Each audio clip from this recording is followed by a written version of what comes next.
వధువుగానే మారిపోవే ఈ క్షణం స్వయం వరం ఇవాళ సంబరం ఈ క్షణం స్వయం వరం ఇవాళ సంవరం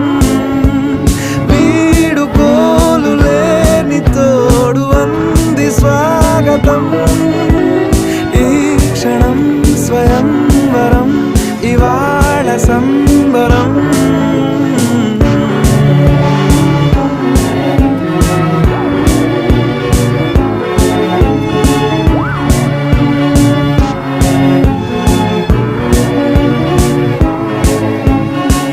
ఇవాళ నింగిలోని తారా తళుక్కు మంది ఎదురుగారా వయస్సు తీరికుండదారా హాయ్ హాయ్ హాయ్ సొగస్సు పంచు